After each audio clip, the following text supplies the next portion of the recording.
নির্বাচনের প্রস্তুতি নিয়ে সিএসির সঙ্গে বিএনপির বৈঠক। ভোটের অধিকার প্রতিষ্ঠার আহ্বান তারেক রহমানের। চরমপন্থা ও মৌলবাদের উত্থান ঠেকাতে ঐক্যবদ্ধ থাকার তাগিদ। দুই কক্ষেই পিআর ভোটের দাবিতে অনড় জামাত। জুলাই সনদের আইনি ভিত্তি ও সংস্কারের সরকারকে বাধ্য করার হুঁশিয়ারি। নতুন দেশ গড়তে নতুন সংবিধান দাবি এনসিপির। সিলেটে পাথর উত্তোলনের পক্ষে একাট্টা ছিল রাজনৈতিক দলগুলো। পরিবেশ বিপর্যয়ের পর তুলে ধরছে নিজেদের অবস্থান। লুটপাটের দায় এড়াতে পারে না প্রশাসনও, বলছেন বিশেষজ্ঞ। বছরের পর বছর পদোন্নতি নেই ৮,০০০ সরকারি চিকিৎসকের। বিগত সরকারের আমলে প্রাধান্য পেত রাজনৈতিক পরিচয়। নিরপেক্ষ ও ভিন্ন মতাদর্শের জন্য ছিল শাস্তিমূলক বদলি। এবং চট্টগ্রামের ২১টি বেসরকারি অফডকে ট্যারিফ বাড়ানোর সিদ্ধান্ত অযৌক্তিক। বছরে খরচ বাড়বে ১,০০০ কোটির বেশি। বিগডাকে শিপিং এজেন্ট অ্যাসোসিয়েশন ও বিজিএমই এর চিঠি। সকালের সময় সঙ্গে আছি আমি সাদিক হাসানি। চট্টগ্রামে পিকআপ ও কাভার্ড ভ্যানের সংঘর্ষে ৫ জনের মৃত্যু হয়েছে, আহত হয়েছেন ৩ জন। এই মুহূর্তে চট্টগ্রাম মেডিকেল কলেজ হাসপাতালে আছেন সহকর্মী পার্থপ্রতিম বিশ্বাস। বিস্তারিত জানাতে সরাসরি যুক্ত হচ্ছে তার সঙ্গে। পার্থ,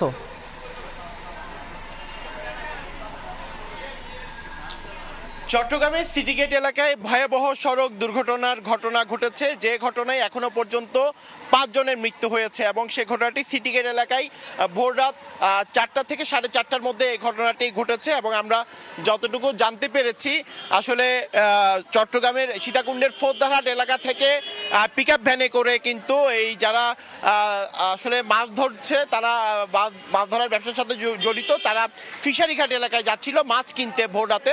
এবং সেক্ষেত্রে একটি আমরা যতটুকু ছবি দেখেছি এবং জানতে পেরেছি কাভার্ড ভ্যান সিটিগেট এলাকায় দাঁড়িয়েছিল। পিকআপ ভ্যানটি যেখানে ১২ থেকে ১৩ জন ছিল, পিকআপ ভ্যানটি নিয়ন্ত্রণ হারিয়ে কাভার্ড ভ্যানকে পিছন থেকে ধাক্কা দিলে এই ঘটনাটি ঘটে। এবং সেক্ষেত্রে ঘটনাস্থলেই ৫ জনের মৃত্যু হয় এবং ৪ জন গুরুতর আহত অবস্থায় চট্টগ্রাম মেডিকেল কলেজ হাসপাতালে চিকিৎসাধীন অবস্থায় রয়েছে, এমনটি আমরা জানতে পেরেছি। এবং আপনারা দেখতে পাচ্ছেন যখনই এই খবরটি ছড়িয়ে পড়ে, বিশেষ করে সীতাকুণ্ড ফৌজদারহাট এলাকায়, আপনারা দেখতে পাচ্ছেন তাদের পরিবারের সদস্যরা কিন্তু এখানে এসেছেন। যে ৫ জন সদস্য মারা গেছেন এবং আমরা দেখেছি পুলিশ সদস্য যারা রয়েছেন তারাও কিন্তু এখানে এসেছেন এবং তাদের নাম নেওয়ার চেষ্টা করছেন। তবে পিকআপ ভ্যানের যে ড্রাইভার ছিল, যে চালক ছিল, সে নিয়ন্ত্রণ হারিয়ে কাভার্ড ভ্যানকে ধাক্কা দিলে এই ঘটনা ঘটে থাকতে পারে, এমনটি কিন্তু আমাদেরকে জানিয়েছেন বিশেষ করে যারা উদ্ধার করে সেই জায়গা থেকে এনেছেন সিটিগেট থেকে, বা এখানে পরিবারের সদস্য যারা রয়েছেন তারা বিষয়টি বলছেন। এবং আমরা একটি ছবিও দেখেছি ঘটনাস্থলে, যেখানে কাভার্ড ভ্যানটি দাঁড়িয়ে আছে এবং পিছনে যে পিকআপটি রয়েছে সেটি কিন্তু লাগানো অবস্থায় রয়েছে। সেক্ষেত্রে বোঝা যায় ভোর রাতে যখন সিটিগেট এলাকায়, আপনারা জানেন সিটিগেট এলাকায় অত্যন্ত ব্যস্ততম একটি সড়ক, যেখানে আসলে ঢাকা চট্টগ্রাম সড়কের সাথে যুক্ত রয়েছে সড়কটি, সে কারণে আসলে অত্যন্ত ভোর রাতে দ্রুত গতিতে গাড়িগুলো চলে, যে কারণে কাভার্ড ভ্যানটি এক পাশে দাঁড়িয়ে থাকলে হয়তো পিকআপ ভ্যানটি সেটি খেয়াল করতে পারেনি, বা চালকের অসতর্কতার কারণেই কিন্তু এই ঘটনা ঘটতে পারে, এমনটি কিন্তু আমরা জেনেছি। তবে চালকও কিন্তু আসলে এই দুর্ঘটনায় মৃত্যুবরণ করেছে বলে আমরা জানতে পেরেছি। তবে এখানে যারা পরিবারের সদস্যরা রয়েছেন তারা বলছেন যে সীতাকুণ্ড ফৌজদারহাট এলাকার যারা এই মৃত্যুবরণ করেছে তারা কিন্তু মাছ ব্যবসার সাথে জড়িত। প্রতিদিনই ভোর রাতে চট্টগ্রামের যে ফিশারিঘাট এলাকা রয়েছে সেখান থেকে মাছ কিনে তারা নগরীর বিভিন্ন জায়গায় কিন্তু ব্যবসা করেন। সেক্ষেত্রে আজকেও তারা হয়তো মাছ কিনতে যাচ্ছিলেন ভোর রাতে ঠিক ৪টা থেকে ৪:৩০টার মধ্যেই, তখনই কিন্তু দুর্ঘটনাটি ঘটে। এবং আমরা ফায়ার সার্ভিসের সাথে কথা বলেছিলাম, ফায়ার সার্ভিস আমাদেরকে যেটি জানিয়েছেন, তারা ৪টা বাজে খবর পেয়েছে এবং এরপরই ঘটনাস্থলে গিয়ে তারা পিকআপ ভ্যান থেকে বা কাভার্ড ভ্যানের যে সংঘর্ষ, সেই সংঘর্ষের ঘটনায় কিন্তু তারা কাভার্ড ভ্যানটি, পিকআপ ভ্যানটি থেকে কিন্তু তারা ৪ থেকে ৫টি লাশ সংগ্রহ করেছেন। এবং আপনারা দেখতে পাচ্ছেন পরিবারের সদস্য যারা রয়েছেন তারা সবাই কিন্তু তারা সবাই এই মুহূর্তে এখানে আছেন। আমরা একজনের সাথে একটু কথা বলতে চাই, আমরা সরাসরি আছি, একটু যদি বলতেন কি কারণে এই দুর্ঘটনাটি ঘটেছে একটু যদি আমাদেরকে জানান। আসলে আপনার ওই যে পুরান ফিশারি যাচ্ছে মাছের জন্য, মাছ নিয়ে এসে বিক্রি করে ফৌজদারহাটে, যাওয়ার সময় এই ঘটনাস্থলে এই ধরনের হয়। কিভাবে হয়, কিরকম করে হয়েছে আমরা জানি না। প্রতিদিনই ওনারা ব্যবসার জন্য ফিশারি ঘাটে যায়? হ্যাঁ, ওরা প্রত্যেক দিন যায় এই ফিশারি ঘাটে মাছ আনার জন্য। কিরকম কি হয়ে গেছে ঠিক আমরা জানি না। আমরা মৃতদেহটা শুধু দেখতে পেলাম, এই হচ্ছে কথা। কি শুনছেন ভোর রাতে, কি শুনছেন? অ্যাক্সিডেন্ট হয়েছে, খালি এই কথাটাই শুনছি, কিভাবে হয়েছে সেটাও শুনি নাই। শুধু বলছে অ্যাক্সিডেন্ট হয়েছে, আপনার ঘরে ছেলে নাই, এই কথাটাই বলছে। কথাটা শোনার পরে আমরা বাসায় না থেকে খামাকাখানে চলে আসলাম। ঘটনাস্থলে পুলিশ লাশ ছিল, ওনারা তখন প্যাকেট করে ফেলছিল, আমরা এই দেখছিলাম, আর কিছু দেখি নাই। ধন্যবাদ। আমরা একজন থেকে আসলে জানছিলাম পরিবারের সদস্যদের কাছ থেকে, মূলত ফোর্দহাট এলাকায়, সীতাকুণ্ডের ফোর্দহাট এলাকায় কিন্তু এই জেলেপাড়ায় এদের বসবাস। মূলত পিক আপ ভ্যানে করে কিন্তু সবাই প্রতিদিন যেরকম মাছ কিনতে যায় ফিশারিঘাট এলাকায়, আজকেও তার ব্যতিক্রম ছিল না। তারা পিক আপটিতে করে কিন্তু মাছ কিনতে যাচ্ছিল ফোর্দহাট থেকে নগরীর ফিশারিঘাট এলাকায়, এবং যাওয়ার পথেই কিন্তু আসলে এই দুর্ঘটনাটি ঘটেছে। সেটি কিন্তু আপনারা দেখতে পাচ্ছেন, পরিবারের একই পরিবারের অনেকে দুজনকে হারিয়েছে, অনেকে তিনজনকে হারিয়েছে। সেই হৃদয় বিদারক যে দৃশ্যটি, সেটি কিন্তু আপনারা আসলে দেখতে পাচ্ছেন। তবে মূলত কি কারণে এই ঘটনাটি ঘটেছে বা কি অবস্থা হয়েছিল, আসলে সব বিষয় জানা যাবে যখন আমরা পুলিশ সদস্যদের সাথে কথা বলতে পারবো। তবে প্রত্যক্ষদর্শী যারা রয়েছেন, পরিবারের সদস্য যারা রয়েছেন, তাদের সাথে আমরা কথা বলেছি। তারা আমাদেরকে জানিয়েছেন যে একটি পিক আপটিতে 10 থেকে 12 জন সদস্য ছিল, যারা চট্টগ্রামের ফৌজদারহাট থেকে ফিশারিঘাট এলাকায় যাচ্ছিলেন। চালক নিয়ন্ত্রণ হারিয়ে, পিক আপ ভ্যানের চালক নিয়ন্ত্রণ হারিয়ে কাভার্ড ভ্যানটিকে পিছন থেকে ধাক্কা দিলে এই দুর্ঘটনাটি ঘটে। এমনটি কিন্তু আমরা পুলিশ সদস্যদের কাছ থেকে, আকবর্ষা থানা পুলিশ সদস্যদের কাছ থেকে জানতে পেরেছি। তবে এই ঘটনায় আরও 4 জন আহত রয়েছেন, যারা এই মুহূর্তে তাদের অবস্থাও অনেকটাই আশঙ্কাজনক, এমনটি কিন্তু আমরা শুনতে পেরেছি। সেই বিষয়টি কিন্তু আমাদেরকে পুলিশ সদস্যরা নিশ্চিত করেছেন। আপনারা দেখতে পাচ্ছেন, এই খবরটি যখন বিভিন্ন জায়গায় ছড়িয়ে পড়েছে বা দুর্ঘটনার খবরটি ছড়িয়ে পড়েছে, তখন তাদের আত্মীয় স্বজন যারা রয়েছেন, তারা সবাই কিন্তু ছুটে আসছেন চট্টগ্রাম মেডিকেল কলেজ হাসপাতালে। এই মুহূর্তে চট্টগ্রাম মেডিকেল কলেজ হাসপাতালে এক হৃদয় বিদারক আসলে দৃশ্যের অবতারণা হয়েছে। তার কারণ হচ্ছে, যারা প্রতিদিন ব্যবসা করতে যান, প্রতিদিন ব্যবসার উদ্দেশ্যে চট্টগ্রামের ফিশারিঘাট এলাকা থেকে মাছ কিনতে যান, আজকে তারা দুর্ঘটনায় শিকার হয়ে কিন্তু এই ঘটনাটি ঘটেছে। তবে এখানে যারা প্রত্যক্ষদর্শীরা রয়েছেন, তারা বলছেন পিক আপ ভ্যানের যে চালক ছিল, সেই চালক নিয়ন্ত্রণ হারিয়ে পিক আপ ভ্যানটিকে, কাভার্ড ভ্যানটিকে পিছন থেকে ধাক্কা দেওয়ার কারণেই এই দুর্ঘটনাটি ঘটেছে, এমনটাই কিন্তু তিনি আমাদেরকে জানিয়েছেন। এবং আপনারা দেখতে পাচ্ছেন, খবর শোনার পর বা এখনো যারা খবর জেনেছেন, এরপরেই সবাই কিন্তু চট্টগ্রাম মেডিকেল কলেজ হাসপাতালে কিন্তু ছুটে আসছেন। তবে এই ধরনের যে সড়ক দুর্ঘটনা, বিশেষ করে চালকদের দ্রুত গতিতে যে চালনার যে বিষয়টি, সেটি বিভিন্ন সময় সড়ক দুর্ঘটনার পর আসলে কথা হয়, কিন্তু এরপরও কিন্তু যারা চালকরা রয়েছেন, বিশেষ করে পিক আপ ভ্যান চালকরা রয়েছেন, আসলে কারণেই কিন্তু আমরা দেখেছি বিভিন্ন সময় কিন্তু আসলে এই দুর্ঘটনাটি ঘটে। এবং আমরা ফায়ার সার্ভিসের সাথে কথা বলেছিলাম, ফায়ার সার্ভিস আমাদেরকে জানিয়েছে, তারা আহতদের বা দুর্ঘটনার খবরটি শোনার পর তারা দ্রুততার সাথে ঘটনাস্থলে যান এবং তারা যারা আহত হয়েছেন তাদেরকে উদ্ধার করে চট্টগ্রাম মেডিকেল কলেজ হাসপাতালে কিন্তু নিয়ে আসেন। এবং এরপরেই কিন্তু আসলে এখানে আনার পর কর্তব্যরত চিকিৎসক যারা রয়েছেন, তারা 5 জন সদস্যকে আসলে মৃত ঘোষণা করেন। তবে এই পিক আপ ভ্যানে আমরা যতটুকু জানতে পেরেছি 10 থেকে 12 জন সদস্য ছিল। বাকিদের অবস্থা কি হয়েছে বা কয়জন আহত রয়েছে তখন আমরা জানতে পারবো। আপনারা দেখতে পাচ্ছেন, আসলে পরিবারের সদস্যদের খবর শোনার পর একে একে সদস্যরা ছুটে আসছেন চট্টগ্রাম মেডিকেল কলেজ হাসপাতালে।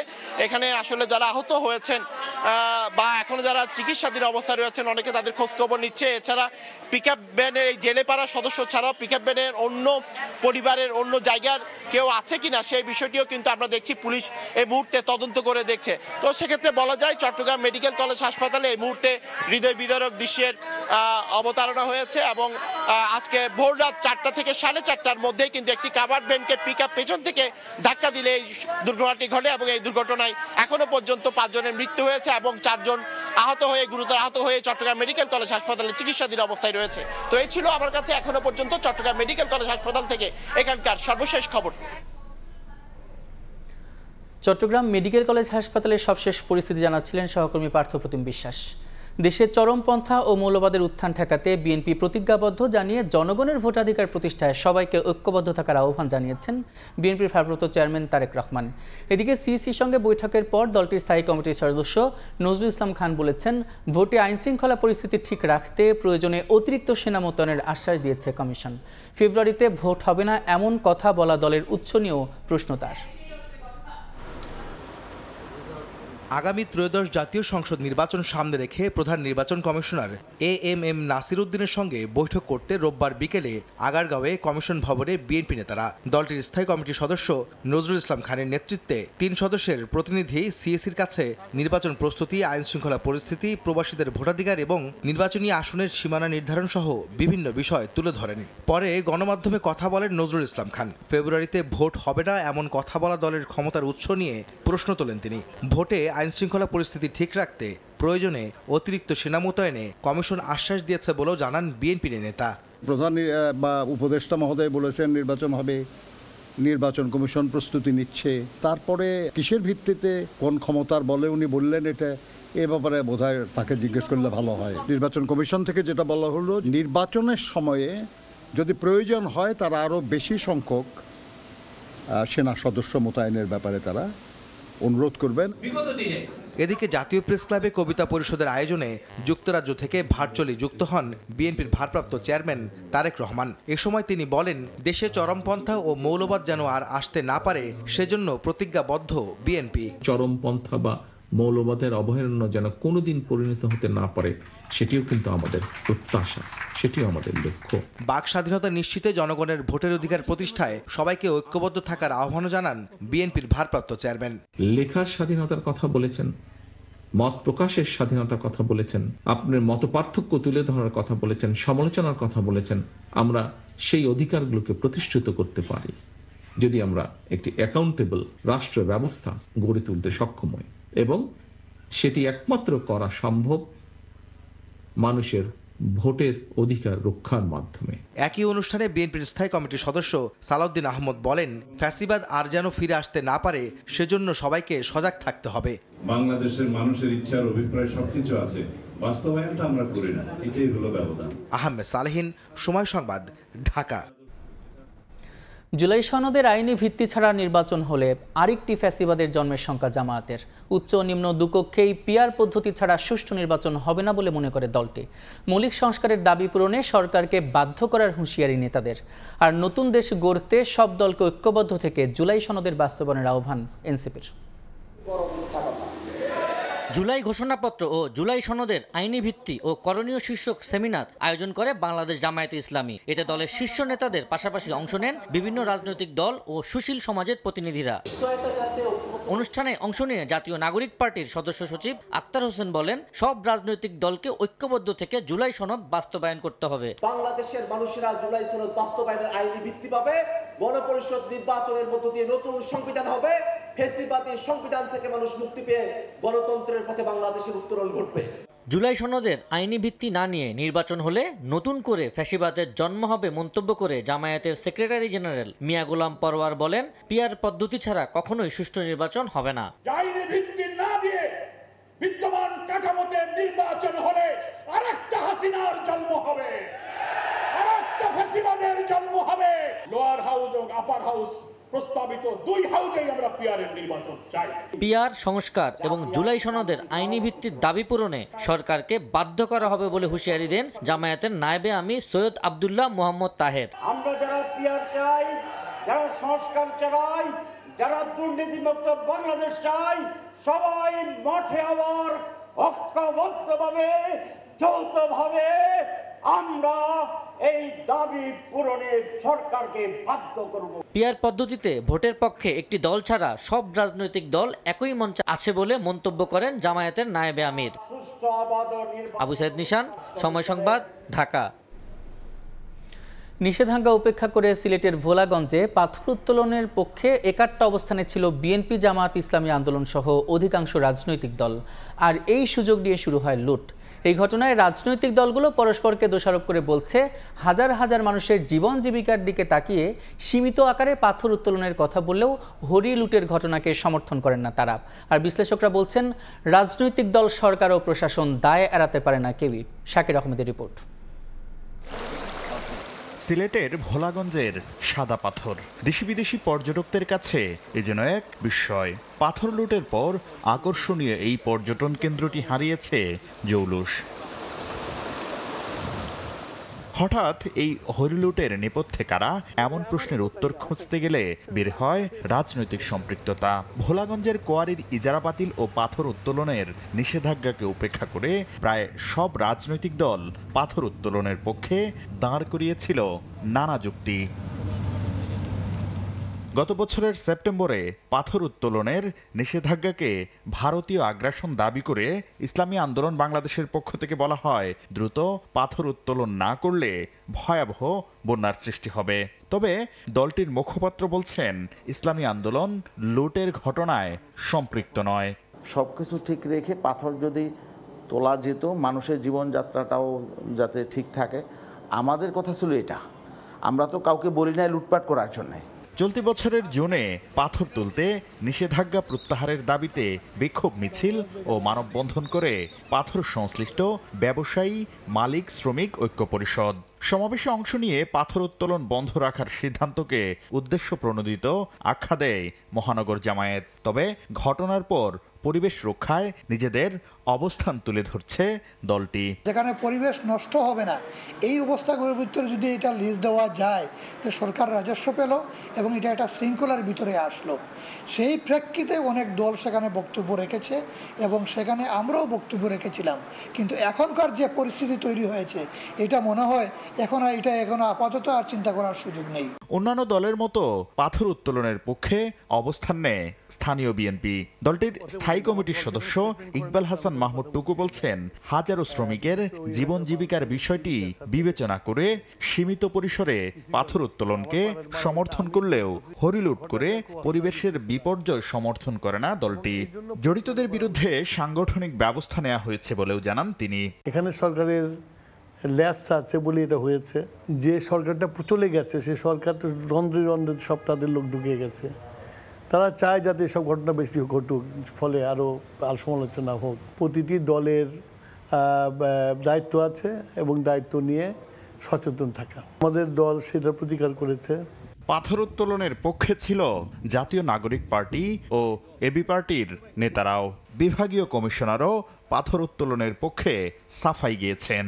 বিশ্লেষকরা বলছেন, রাজনৈতিক দলের পাশাপাশি প্রশাসনও লুটপাটের দায় এড়াতে পারে না। যারা এই দুর্বৃত্তায়নের সাথে জড়িত ছিল, এদেরকে সামাজিক বয়কটের মধ্যে ফেলানো উচিত। প্রত্যেকেই এটার বেনিফিশিয়ারি, এই পাথর চুরির রাজনৈতিক দলগুলো। পাথর রক্ষা করতে না পারার আক্ষেপ প্রকাশকে সরকারের ব্যর্থতা হিসেবে দেখছেন বিশ্লেষকরা। শাকির আহমেদ, সময় সংবাদ, ঢাকা। সকালের সময় আরও থাকছে, ডুবতে বসেছে দেশের 20টি নন ব্যাংকিং আর্থিক প্রতিষ্ঠান, 7টির খেলাপি ঋণ প্রায় 100%। বৈচিত্র্য আনতে ব্যর্থ প্রতিষ্ঠানগুলোকে এখনই লাগাম টানার পরামর্শ। কক্সবাজার টেকনাফ সড়ক অবরোধ করে বিক্ষোভ করছেন রোহিঙ্গা ক্যাম্পে চাকরি হারানো স্থানীয় শিক্ষকরা। এই মুহূর্তে সেখানে বিস্তারিত জানাতে কোর্ট বাজার এলাকায় আছেন সহকর্মী সুজাউদ্দিন রুবেল, সরাসরি যুক্ত হচ্ছে তার সঙ্গে। রুবেল,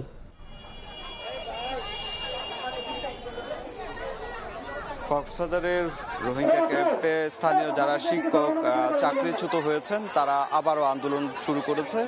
আজকে সকাল 7টা থেকে কক্সবাজার টেকনাফ যে সড়কটি রয়েছে, সেই সড়কের যে কুটবাজার অংশ রয়েছে, সেই কুটবাজার অংশে প্রায় 1250 যারা শিক্ষক, স্থানীয় শিক্ষক, তারা আন্দোলন শুরু করছে। কোনো রোহিঙ্গা ক্যাম্পের যারা অন্যান্য যারা চাকরি করেন, তাদের কাউকে যেতে দেওয়া হচ্ছে না। এরই মধ্যে এখানে তর্ক বিতর্ক এটি চলমান রয়েছে এবং রাস্তার দুপাশে আমরা দেখতে পাচ্ছি শত শত গাড়ি আটকা পড়েছে এবং প্রতিনিয়ত কিন্তু মানুষ দুর্ভোগ পাচ্ছে। শুধুমাত্র স্কুলের যে গাড়িগুলো রয়েছে এবং তার পাশাপাশি অন্যান্য যে অ্যাম্বুলেন্স রয়েছে রুগীদের জরুরি, সেই গাড়িগুলোকে আসলে যেতে দেওয়া হচ্ছে। আমরা সকাল 7টা থেকে যে অবরোধ দিয়ে রেখেছে, সে এখনো পর্যন্ত আমরা লক্ষ্য করছি সে অবরোধ যে সমস্যার সমাধানে প্রশাসনের কোনো কর্মকর্তা এখনো পর্যন্ত এখানে আসেননি। আমরা লক্ষ্য করছি কোনো এনজিও সংস্থার, অন্যান্য যে এনজিও সংস্থাগুলো রয়েছে, সেই সংস্থার যারা কর্মকর্তা বা কর্মচারী রয়েছে সব গাড়ি আটকে দেওয়া হয়েছে এবং তাদেরকে কাউকে আসলে এই যে যেখানে অবরোধ দেওয়া হচ্ছে সেটি পার করে যেতে দেওয়া হচ্ছে না। আমরা লক্ষ্য করছি শত শত গাড়ি কিন্তু রাস্তার দুপাশে যেহেতু অবরোধ দেওয়া হয়েছে সেক্ষেত্রে যেতে পারছে না, বাধাগ্রস্ত করা হচ্ছে। এখানে বেশ কিছুক্ষণ আগে থেকে যে আন্দোলন শুরু হয়েছে সেটি এখনো চলমান রয়েছে। আমরা যেটি এখানকার যারা আন্দোলনকারী তাদের মাধ্যমে জানতে পেরেছি, তারা হঠাৎ করে এনজিও সংস্থাগুলো তাদের যারা স্থানীয়রা এখানে শিক্ষকতা করতেন রোহিঙ্গা ক্যাম্পে তাদেরকে ছাঁটাই করা হয়েছে 1250 জনকে, যার কারণে তারা গত 3 জুন এই সড়কে এই অংশেই কিন্তু আন্দোলন শুরু করেছিলেন। এর পরবর্তীতে তারা প্রশাসন তাদেরকে আশ্বস্ত করেছিল সেই সমস্যা তারা সমাধানে কাজ করবেন, কিন্তু দীর্ঘ সময় পার হওয়ার পরও তাদের কোনো সমস্যার সমাধান না হওয়াতে তারা ফের আজকে আবারও সড়ক অবরোধ দিয়ে তারা আন্দোলন শুরু করেছে। তারা যে দাবিটি করছেন তাদের যে অর্থ সংকটের কারণে যেটি বলে যে অবরোধ দিয়েছে সেটি তোলা হবে না। তো এই ছিল আমার কাছে কুটবাজার থেকে সবশেষ। কক্সবাজার থেকে যুক্ত ছিলেন সহকর্মী সুজাউদ্দিন রুবেল। দীর্ঘদিন ধরে পদোন্নতি বঞ্চিত প্রায় 8000 সরকারি চিকিৎসক এবং মেডিকেল কলেজের শিক্ষক। তাদের অভিযোগ, পদোন্নতির সব শর্ত পূরণের পরও আমলে নেয়নি বিগত সরকার। প্রাধান্য দেওয়া হতো রাজনৈতিক পরিচয়, নিরপেক্ষ ভিন্ন মতাদর্শের জন্য ছিল শাস্তিমূলক বদলি সহ নানা বিড়ম্বনা। স্বাস্থ্য উপদেষ্টা বলছেন, এরই মধ্যে 7000 সুপার নিউমারারি পদ তৈরিতে ব্যবস্থা নিয়েছে সরকার। 7 অগাস্ট পদোন্নতি দেওয়া হয়েছে 942 জন চিকিৎসককে। শরীফ রুবেলের ছবিতে সাইফুল রুদ্র রিপোর্ট। স্বাস্থ্য অধিদপ্তরের তথ্য বলছে, বছরের পর বছর কাঙ্ক্ষিত পদোন্নতির আশায় দিন পার করছেন প্রায় 8000 সরকারি চিকিৎসক ও মেডিকেল কলেজের শিক্ষক। তবে চিকিৎসকরা বলছেন এই সংখ্যা 10,000-এরও বেশি। 7 আগস্ট 942 জন চিকিৎসককে 6ষ্ঠ গ্রেডে জুনিয়র কনসালটেন্ট পদে পদোন্নতি দিয়েছে স্বাস্থ্যসেবা বিভাগ। চিকিৎসকদের অভিযোগ, যোগ্যতার শর্ত পূরণ করেও পদোন্নতি পাননি তারা। স্বাস্থ্য মন্ত্রণালয় ও স্বাস্থ্য অধিদপ্তরের কর্মকাণ্ডকেও দুষলেন কেউ কেউ। জানান, একাধিক আলোচনার পরও সমাধান মেলেনি। এমন অনেক চিকিৎসক 9ম গ্রেডে ঢুকেছে, 9ম গ্রেড থেকে রিটায়ারমেন্টে চলে গেছে। দফায় দফায় মিটিং হয়েছে যে এই বৈষম্যগুলো দূর করে কিভাবে প্রমোশন দেওয়া যায়, কিন্তু মিটিংয়ের যে সিদ্ধান্ত হয় সেই সিদ্ধান্ত আসলে কখনোই আলোর মুখ দেখে না। অনেকগুলো ধাপ অতিক্রম করার পর একজন চিকিৎসক সহকারী অধ্যাপক হওয়ার জন্য যোগ্য হয়। তো সুতরাং যে এই ধরনের যোগ্যতার মাপকাঠিতে উত্তীর্ণ হয়েছে তাকে অবশ্যই প্রমোশন দেওয়া উচিত। রাজনৈতিক প্রতিহিংসার পাশাপাশি নিজেরা বৈষম্যের শিকার হয়েছেন উল্লেখ করে পদোন্নতি প্রক্রিয়াকে বৈষম্যমুক্ত রাখার দাবি জানান চিকিৎসকরা। দমন পীড়নের যে নীতি, সেই নীতি আপনার ডাক্তারদের উপর বাস্তবায়ন করেছে। নিজস্ব ফেলো গভর্নমেন্টের অনুসারী ছিল না, তাদের প্রত্যেকেই কোনো না কোনোভাবে নির্যাতিত হয়েছে। গত 15 বছর 16 বছর যে আওয়ামী লীগ সরকার সচিবের যারা করেন তাদেরকেই প্রমোশন করছে, কোনো নিয়ম নীতি তোয়াক্কা করেনি। আওয়ামী লীগ সরকার ক্ষমতায় আসে 3 মাসের মধ্যে আমাকে প্রায় 10 থেকে 12 বার বদলি করছে, এবং যতখানে বদলি করেছে আমি প্রত্যেকখানে গিয়ে যোগদান করেছি, এবং প্রত্যেকটা খুব রিমোট এরিয়া ছিল। গণ অভ্যুত্থানের আগে পরে বিভিন্ন দল বা গোষ্ঠী আন্দোলনের নামে নিজেদের দাবি আদায় করলেও মানুষের জীবন জিম্মি করে তা আদায় করতে চাননি বলে জানান চিকিৎসকরা। পদোন্নতি প্রক্রিয়াকে প্রভাবমুক্ত রেখে যোগ্যদের বাছাই করার আহ্বান জানান তারা। যে প্রফেসর হয়ে রিটায়ারমেন্ট করার কথা, সে অ্যাসিস্ট্যান্ট প্রফেসর হয়, ওর কনসালটেন্ট হিসাবে রিটায়ারমেন্ট দিতে, অ্যাসিস্ট্যান্ট প্রফেসর হইতে পারতেছে না। প্রক্রিয়া করতে করতে রিটায়ারমেন্টে চলে গেলে তখন ডাক্তার আসিবার পরে রুগী মারা গেলের মতো হবে। বাংলাদেশের কোনো রোগীকে জিম্মি করে আমরা কোনো কিছু করতে চাই না। শেষ পর্যন্ত আমরা এই ধৈর্যটা রাখতে চাই। যদি দ্রুততার সাথে পদোন্নতির মাধ্যমে চিকিৎসকদের ওই শূন্য পদগুলো পূরণ করা যায়, চিকিৎসকদের যে সংকটটা কিছুটা আমরা মোকাবিলা করতে পারবো। গত বছরের আগস্টে রাজনৈতিক পট পরিবর্তনের পর থেকে এই চিকিৎসকরা তাদের পদোন্নতি মঞ্জুর করতে মন্ত্রণালয়ের কাছে অনুরোধ জানিয়ে আসছেন। সাইফুল রুদ্র, সময় সংবাদ, ঢাকা। বরিশাল বিভাগের জেলা উপজেলায় অধিকাংশ স্বাস্থ্য কমপ্লেক্সে রোগ নির্ণয়ে বেহাল দশা। বছরের পর বছর অকেজো ভারী মেশিনারিজ, কোথাও আবার লোকবল সংকট। এতে সেবা বঞ্চিত হচ্ছেন রোগীরা, গুনতে হচ্ছে বাড়তি টাকা। স্বাস্থ্য অধিদপ্তরের মহাপরিচালকের আশ্বাস, অকেজো মেশিন সচল করতে নানা উদ্যোগ নিয়েছে অন্তর্বর্তী সরকার। বিস্তারিত অপূর্বপুর রিপোর্টে। গাইনি সমস্যায় ইতি ও স্মৃতি 2 বোন এসেছিলেন বরিশালের বাকেরগঞ্জ উপজেলা স্বাস্থ্য কমপ্লেক্সে। দুজনকেই আলট্রাসোনোগ্রাম পরীক্ষা দেন চিকিৎসক, কিন্তু 3 বছরেরও বেশি সময় হাসপাতালটিতে অ্যানালগ এক্সরে মেশিন আছে, কিন্তু অকেজো। 1 বছরেরও বেশি সময় ধরে বিকল থাকায় বাড়তি টাকায় বাহির থেকে রোগীদের পরীক্ষা করতে হয়। ভোগান্তিতে স্বাস্থ্যকর্মীরা। আলট্রাসাউন্ড হয় না, ইএসকে হয় না, এই জায়গায় থাকলে আমাকে আরেক জায়গায় যাইতে হইতো না। 3 টাকা 5 টাকা টিকিট কেটে, এখন যদি আমরা আলটা বাইরে যাই তাহলে আমরা এটা আমাদের সাধ্যের বাইরে চলে যায়। একটা জিনিসের অভাব আমরা খুব বেশিভাবে উপলব্ধি করছি। তার ভিতরে হচ্ছে কি আমাদের digital X-ray machine, ultrasonogram machine এবং রক্ত পরীক্ষার জন্য সেল কাউন্টার মেশিন। তারা আমাদেরকে আশ্বাস দিয়েছেন যে স্থানীয়ভাবে তারা আমাদেরকে কিছু সাপোর্ট দিবেন। পিরোজপুর সদরের জেলা হাসপাতালটির মাসের পর মাস ধরে এক্সরে মেশিন নষ্ট। এখানে হয় না ইসিজিও। অভিযোগ আছে জেলা ও উপজেলা স্বাস্থ্য কমপ্লেক্সগুলোর পরীক্ষা নিরীক্ষার যন্ত্রপাতি নানা অজুহাতে অকেজো রেখে রোগী পাঠানো হয় বেসরকারি ডায়াগনস্টিক সেন্টারগুলোতে। হাতিয়ে নেওয়া হয় মোটা অঙ্কের টাকা। এক্সরে মেশিনটা নষ্ট, আমরা এই কারণে করাইতে পারতেছি না। আমাদের এখন বাইরে থেকে করানো লাগবে।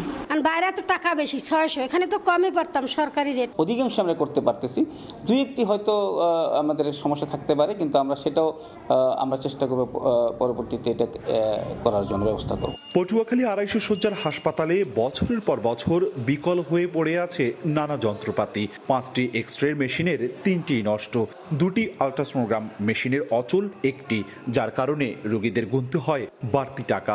আলট্রাসোনো মেশিনের ক্ষেত্রে আমাদের 2টা মেশিনের মধ্যে একটা অকেজো আছে, তো এই মেশিনটাও আমরা মেরামতের জন্য আমরা নিমুখে চিঠি দিয়েছি। এদিকে স্বাস্থ্যসেবায় অনিয়ম দুর্নীতির প্রতিবাদ এবং তা সংস্কারে 3 দফা দাবিতে টানা 21 দিন ধরে আন্দোলন চালাচ্ছে বরিশালের বিভিন্ন শিক্ষা প্রতিষ্ঠানের শিক্ষার্থীরা। সম্প্রতি বরিশালের স্বাস্থ্য অধিদপ্তরের মহাপরিচালক জানান, দেশের বিভিন্ন হাসপাতালে ভারী মেশিনারিজের অভাব আছে। সময় সাপেক্ষ উল্লেখ করে কেনাকাটার প্রক্রিয়া চলছে বলে জানান অধিদপ্তরের মহাপরিচালক। ভারী যন্ত্রপাতির একটা প্রস্তাবনা হয়েছে, পরিকল্পনা আছে, কোথায় কোন ইনস্ট্রুমেন্ট আমরা দিব, ভারী যন্ত্রপাতি দিব, এই ব্যাপারে সিদ্ধান্ত নেওয়া হয়েছে। বরিশাল বিভাগের 6 জেলায় 41টি স্বাস্থ্য কমপ্লেক্স। এখানকার 36টি এক্সরে মেশিনের মধ্যে 27টি সচল, আলট্রাসোনোগ্রাফি মেশিনের 41টির 15টি অচল। এর বাইরেও আরও অনেক পরীক্ষা নিরীক্ষাই হয় না ভারী মেশিনারিজ অকেজো থাকায়। অপূর্ব অপু, সময় সংবাদ, বরিশাল। খেলাপি ঋণের চাপে করুণ দশায় ব্যাংক বহির্ভূত 20টি আর্থিক প্রতিষ্ঠান। 7টির খেলাপি ঋণের পরিমাণ 95 থেকে প্রায় 100%, আর 52 থেকে প্রায় 83% বোঝা টানছে আরও 13টি আর্থিক প্রতিষ্ঠান। অনিয়মে জড়িত এসব প্রতিষ্ঠানের বিরুদ্ধে কঠোর ব্যবস্থা নেওয়ার পরামর্শ বিশ্লেষকদের। মার্চ বা বন্ধ করার আগে 20টি আর্থিক প্রতিষ্ঠানকে চিঠি দিয়েছে বাংলাদেশ ব্যাংক, এসেছে জবাবও। শিগগিরই চূড়ান্ত সিদ্ধান্ত নেওয়ার কথা জানিয়েছে কেন্দ্রীয় ব্যাংক। সাইফুল ইসলামের রিপোর্ট। ব্যাংক না হলেও ব্যাংকের মতোই গ্রাহকের আমানত সংগ্রহ করে ঋণ বিতরণ করে দেশে ব্যাংক বহির্ভূত এমন আর্থিক প্রতিষ্ঠান রয়েছে 35টি, কিন্তু নানা অনিয়ম আর দুর্নীতিতে ডুবতে বসেছে বেশিরভাগ।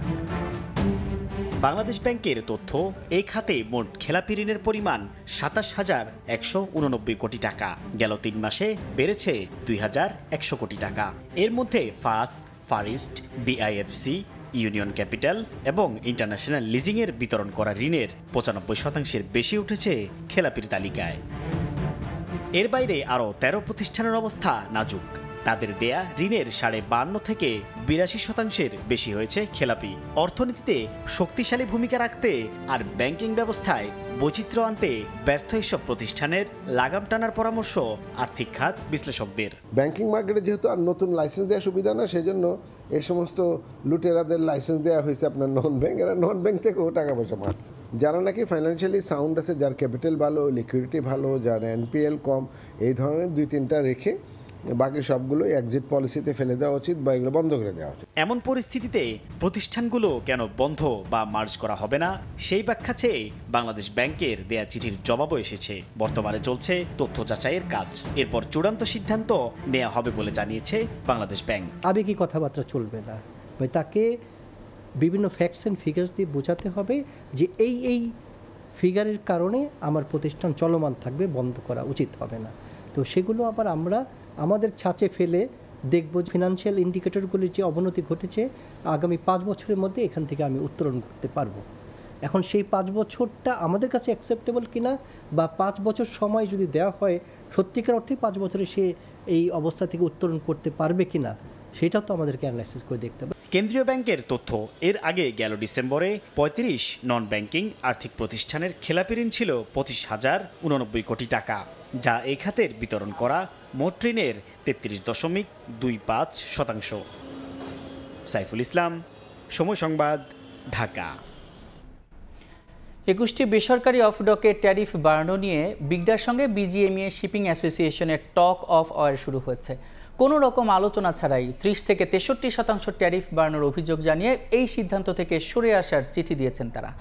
এতে বছরে ১,০০০ কোটি টাকার বেশি খরচ বাড়বে বলে দাবি তাদের। অপরদিকে ডলারের সঙ্গে টাকার দরের তারতম্যের কারণে ট্যারিফ বাড়ানো থেকে সরে না আসার ঘোষণা দিয়েছে বিগডা। শাখাওয়াত টিভির ক্যামেরায় বিস্তারিত জানাচ্ছেন কমল দেব। আগামী ১ সেপ্টেম্বর থেকে সব ধরনের সেবার ট্যারিফ বাড়িয়ে দিচ্ছে চট্টগ্রাম বন্দর কেন্দ্রিক ২১টি বেসরকারি off dock. Container stuffing, ground rent, lift off, lift on, documentation এবং বন্দর থেকে অফডকগামী যানবাহনের পরিবহন চার্জ বাড়ছে সর্বনিম্ন ৩০০ থেকে সর্বোচ্চ ৬,০০০ টাকা পর্যন্ত। তবে প্রকারভেদে ৩০ থেকে ৬৩% ট্যারিফ বাড়ানোর সিদ্ধান্তকে অযৌক্তিক উল্লেখ করে চিঠি দিয়েছে বাংলাদেশ শিপিং এজেন্ট অ্যাসোসিয়েশন। অফডক হচ্ছে পোর্টের এক্সটেনশন, সো এখানে একটা পোর্টের মধ্যস্থতার ব্যাপার আছে। আলটিমেট অফডকে যদি ট্যারিফ বাড়ে সবগুলো কিন্তু একটা ইম্প্যাক্ট কিন্তু আমার দেশের অর্থনীতির উপর পড়বে। মূলত বন্দরের উপর চাপ কমাতে ১৯৯৬ সাল থেকে যাত্রা শুরু হয়েছিল বেসরকারি অফডকের। প্রথম পর্যায়ে খালি কন্টেনার, দ্বিতীয় পর্যায়ে রফতানি এবং সবশেষ ৭ দফায় ৬৮ ধরনের পণ্য ডেলিভারি দেওয়ার অনুমতিও পেয়েছেন তারা। দেশের আমদানি বাণিজ্যের ৬৮ ধরনের পণ্য ডেলিভারি হয় বেসরকারি ২১টি অফডকে। একই সাথে রপ্তানির ৯৩% জাহাজীকরণও সম্পন্ন হয়। তবে বর্তমানে যে ট্যারিফ বাড়ানো হচ্ছে তাতে ক্ষতিগ্রস্ত হবে বিজিএমইএ, শিপিং এজেন্ট অ্যাসোসিয়েশন, বাফা এবং একই সাথে সিএনএফ এজেন্ট। আর তাই ট্যারিফ সংশোধনের জন্য তারা চিঠিও দিয়েছে বিগডার কাছে। সদ্য বিদায়ী ২০২৪-২৫ অর্থ বছরে ৭,৭৭,০০০ রফতানি এবং ২,৬৫,০০০ আমদানি কন্টেনার হ্যান্ডেলিং হয়েছে বেসরকারি অফডকগুলোতে। নতুন ট্যারিফ কার্যকর হলে বছরে খরচ বাড়বে অন্তত ১,০০০ কোটি টাকা। আর তাই ট্যারিফ নিয়ে আপত্তি রয়েছে বিজিএমইএর। সার্ভিসটা ডেভেলপ না করে হঠাৎ করে বৃদ্ধির জন্য ওরা একটা পায়তারা করছে। আমরা চাই এটা টাস্কফোর্স করে যৌথভাবে এটার একটা ন্যায় নির্ধারণ করা হোক। সেবা গ্রহণকারী বিভিন্ন সংস্থা এবং প্রতিষ্ঠানের পক্ষ থেকে ট্যারিফ না বাড়ানোর আবেদন সম্বলিত চিঠি পেল নিজেদের সিদ্ধান্ত এখনও অনড় অবস্থানে রয়েছে বেসরকারি অফডক মালিকদের সংগঠন বিগডা।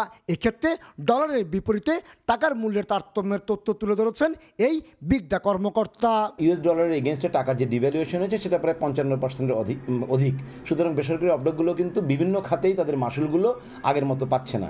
তাই এছাড়া অপারেশনাল খরচ, লেবার কস্ট বৃদ্ধি, ট্রান্সপোর্টেশন কস্ট বৃদ্ধি, বিভিন্ন কারণে ডিপোগুলোকে তাদের চার্জ পুনর্নির্ধারণ করতে হয়েছে। এদিকে বিগডার ট্যারিফের বিরুদ্ধে অবস্থান নিয়ে অংশীজনরা যেমন বন্দরে দ্বারস্থ হয়েছে, ঠিক তেমনি নিজেদের অবস্থান ব্যাখ্যা করে বন্দরকে চিঠি দিয়েছে বিগডা। আমরা যেটা চট্টগ্রাম বন্দর কর্তৃপক্ষ থেকে যেটা বলতে চাই, এটা দুপক্ষের মধ্যেই একটা সমঝোতার ভিত্তিতে এই চার্জটা যৌক্তিকভাবে নির্ধারণ হওয়া উচিত। সবশেষ ২০২১ সালে তেলের মূল্য বেড়ে যাওয়ার অজুহাতে ২৩% হারে ট্যারিফ বাড়িয়েছিল এই অফডকগুলো। কমল দে, সময় সংবাদ, চট্টগ্রাম। অসুস্থ হয়ে হাসপাতালে ভর্তি ভাষা সংগ্রামী আহমদ শরীফ। রোববার রাতে তাকে ধানমন্ডির ল্যাবেইড হাসপাতালে ভর্তি করা হয়। বর্তমানে তিনি সিসিইউতে চিকিৎসাধীন আছেন। ২০০৬ সালে স্ত্রীর মৃত্যুর পর থেকে একাই থেকেছেন নিঃসন্তান আহমদ শরীফ। তার কেয়ারটেকার জানান, গত কয়েকদিন ধরে অসুস্থ ছিলেন তিনি। এর আগেও হাসপাতালে ভর্তি হয়েছিলেন তিনি।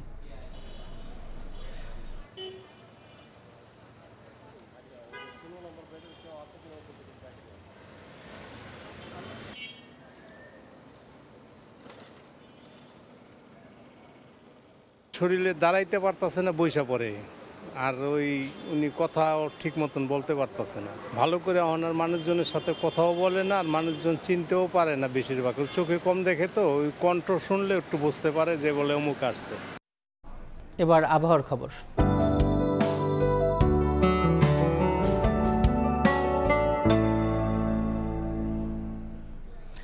দেখে নেব এখনকার বাতাসের মানসূচক। বায়ুমান বিষয়ক সংস্থা আইকিউ এয়ারের সূচক অনুযায়ী বাংলাদেশে এখনকার বাতাসের মান ঢাকা বিভাগের বায়ুর মান ৫৫, যা সন্তোষজনক, বাতাসের আর্দ্রতা ৮৪%। চট্টগ্রাম বিভাগে বায়ুর মান ৫২, এটিও সন্তোষজনক, বাতাসের আর্দ্রতা ৯২। রাজশাহী বিভাগে বায়ুর মান ৭৬, যেটি সন্তোষজনক, আর্দ্রতা ৯০। সিলেট বিভাগে বায়ুর মান ৩৯, যা ভালো, বাতাসের আর্দ্রতা ৯৩%। খুলনা বিভাগের বায়ুর মান ২৮, এটিও ভালো, বাতাসের আর্দ্রতা ৮৯। বরিশাল বিভাগে বায়ুর মান ৫৪, এটিও সন্তোষজনক, আর্দ্রতা ৮৫। রংপুর বিভাগের বায়ুর মান ৭৫, যা সন্তোষজনক, বাতাসের আর্দ্রতা ৮১। ময়মনসিংহ বিভাগের বায়ুর মান ৬৪, এটিও সন্তোষজনক, বাতাসের আর্দ্রতা ৮৮%। সারা দেশে বায়ুর মান সবচেয়ে ভালো খুলনায় ২৮ আর সবচেয়ে খারাপ রাজশাহীতে ৭৬। রাজধানীর মিরপুরে গার্মেন্টস অ্যাক্সেসরিজের অফিস থেকে ইমরান নামের এক যুবকের মরদেহ উদ্ধার করেছে পুলিশ। তিনি ওই অফিসের ম্যানেজার পদে কর্মরত ছিলেন। নিহতের স্বজনরা জানান, শনিবার রাত থেকেই খোঁজ মিলছিল না ইমরানের। রোববার রাতে ফোন দিয়ে তার মৃত্যুর খবর জানানো হয়। ইমরান যে অফিসে চাকরি করতেন, সেই প্রতিষ্ঠানের মালিকের ছেলে নেশাগ্রস্ত অবস্থায় হত্যাকাণ্ড ঘটাতে পারে বলে ধারণা পরিবারের। পল্লবী থানা পুলিশ ইতোমধ্যে মালিকের ছেলেকে আটক করেছে। যদিও এ বিষয়ে পুলিশের কেউই কথা বলেননি। তদন্ত শেষে এই বিষয়ে বিস্তারিত জানানো হবে।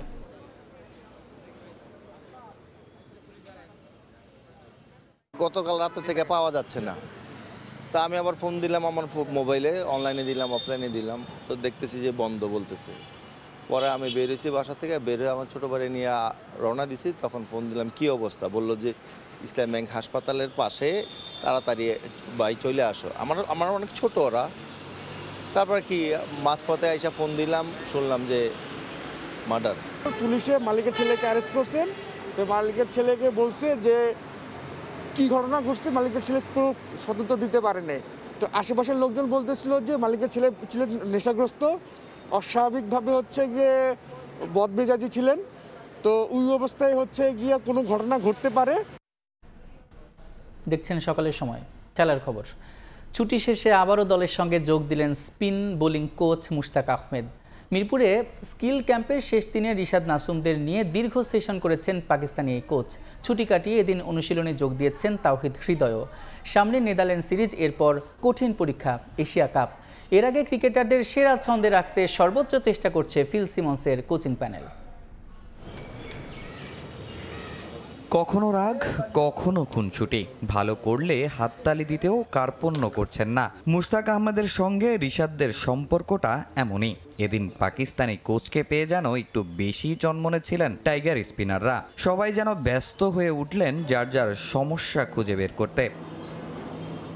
ফিটনেসের পর আগের দুদিন হয়েছে স্কিল ক্যাম্প। পাকিস্তান সিরিজ শেষে ছুটিতে যাওয়া মুশতাক দলের সঙ্গে যোগ দিয়েছেন। এদিন এসেই লেগে পড়লেন তার স্পিনারদের কঠিন লড়াইয়ের জন্য সর্বোচ্চ প্রস্তুত করতে। তার ক্লাসে রিশাদ, তানবীর, নাসুমরা ছিলেন বেশ মনোযোগী। মাঝে আবার লিটনদেরও পরামর্শ দিয়েছেন পাকিস্তানি এই কোচ। টি-20 অধিনায়কত্ব পাওয়ার পর আলোচনা, ফর্মে কবে ফিরবেন লিটন। মাঝে মধ্যে ভালো ইনিংস খেললেও ছন্দ ধরে রাখতে পারছেন না। পারফর্ম না করে ক্যাপ্টেন্সি টিকিয়ে রাখা কঠিনই হবে। এলকেডির এশিয়া কাপে রানে ফেরাটা খুব জরুরি। সালাউদ্দিন, ফিল সিমন্সরাও সর্বোচ্চ চেষ্টা করছেন তাকে সেরা ছন্দে ফেরাতে। ভুলগুলি ঠিক করতে তাকে নিয়ে করেছেন আলাদা সেশন। এবার বড় পরীক্ষা কোচদেরও। বিসিবি তাদের উপর আস্থা রেখেছে, এবার সেটা দেখাতে হবে এশিয়ার মঞ্চেই। অনুশীলনের ফাঁকে তাই কোচিং প্যানেলের সদস্যরা মিলে আঁটছেন নতুন কৌশল। আবুধাবিতে টাইগারদের ত্রুপের তাস হতে পারেন শামীম পাটোয়ারি। ফিল সিমন্সও চেষ্টা করছেন তাকে সেভাবে প্রস্তুত করতে। শামীমও ভিন্ন ভিন্ন শট খেলে হেড কোচের কাছ থেকে আদায় করে নিয়েছেন বাহবা। ম্যাচের শেষ দিকে জাকের আলীকে ধরতে হবে হাল। প্রিয় শিষ্যকে আরও পরিণত করতে সালাউদ্দিন বেশ ব্যস্ত। পুরোটা সময় তার ব্যাটিং নেটের পাশে দাঁড়িয়ে মনোযোগ দিয়ে দেখেছেন সিনিয়র সহকারী এই কোচ। মায়ের চিকিৎসার জন্য ছুটি নেয়া তাওহিদ হৃদয়ও এদিন ফিরেছেন অনুশীলনে। লম্বা সময় নেট সেশন করার পর লিটন শান্তদের গন্তব্য ইনডোর, যেখানে পাওয়ার হিটিং দীক্ষা মিলেছে জুলিয়ান। এশিয়া কাপে আবুধাবির গরম বড় চ্যালেঞ্জ হবে টাইগার পেসারদের জন্য। ব্যাটিং ফ্রেন্ডলি উইকেটে মুস্তাফিজ সাকিবদের কঠিন পরীক্ষা, সেই কন্ডিশনের চ্যালেঞ্জ কিভাবে নেবেন সেটাই হয়তো শিখিয়ে দিচ্ছেন pace bowling coach Shaun Tait. Netherlands সিরিজের আগে মিরপুরে এটাই ছিল স্কিল ক্যাম্পের শেষ দিন। মঙ্গলবার দল যাবে সিলেটে। তামিম হোসেন, সময় সংবাদ, ঢাকা। এ পর্যায়ে শীর্ষ সংবাদগুলো জানিয়ে দিচ্ছে আরেকবার। চট্টগ্রামের সিটি গেইটে দাঁড়িয়ে থাকা পিকআপে কাভার্ড ভ্যানের ধাক্কা, ঘটনাস্থলেই 5 জনের মৃত্যু, স্বজনদের আহাজারি, হাসপাতালে ভর্তি আহত 5 জন। সিলেটে পাথর উত্তোলনের পক্ষে একাট্টা ছিল রাজনৈতিক দলগুলো। পরিবেশ বিপর্যয়ের উপর তুলে ধরছে নিজেদের অবস্থান। লুটপাটের দায় এড়াতে পারে না প্রশাসনও, বলছেন বিশেষজ্ঞ। এবং বছরের পর বছর পদোন্নতি নেই 8,000 সরকারি চিকিৎসকের। বিগত সরকারের আমলে প্রাধান্য পেত রাজনৈতিক পরিচয়, নিরপেক্ষ ভিন্ন মতাদর্শের জন্য ছিল শাস্তিমূলক বদলি।